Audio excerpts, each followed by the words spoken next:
Dalawang bangkay ng lalaki na hinihinalang biktima ng salvage natagpuan sa isang bangin sa Rizal at dalawang naagnas na bangkay idinispatcha sa Infanta, Quezon. Nasa sentro ng balita si Bien Manalo.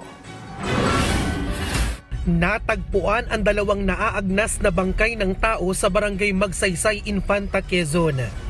Batay sa inisyal na investigasyon ng Infanta Police, posible umanong pinatay sa kalapit na lugar ang mga biktima at itinapon na lamang sa Infanta ang mga bangkay. Patuloy ang investigasyon ng mga otoridad kaugnay sa pagkakakilanlan ng mga biktima maging sa motibo sa pamamaslang. Dalawang bangkay ng lalaki na hinihinalang mga biktima ng summary execution ang natagpuan sa ilalim ng bangin sa Marilaki Highway, Tanay, Rizal. Ayon sa paunang investigasyon ng mga pulis, posibleng hindi doon nangyari ang pagpaslang at itinapon lamang sa lugar ang mga biktima. Nangangalap na rin ang kuha ng CCTV sa lugar ang mga otoridad para matunton ang may kagagawa ng krimen. Dalawa ang patay sa nangyaring salpukan ng isang truck at delivery van sa kahabaan ng Maharlika Highway sa Barangay Santa Maria, Calawag, Quezon.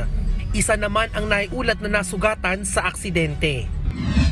Isa naman ang patay at dalawa ang sugatan matapos na araruhin ng isang truck ang dalawang bahay sa gilid ng highway sa Barangay San Francisco, Tagkawayan, Quezon.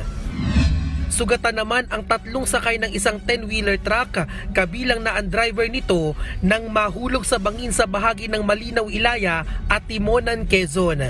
Inaalam pa ang tunay na dahilan ng aksidente. Bien Manalo para sa Bayan.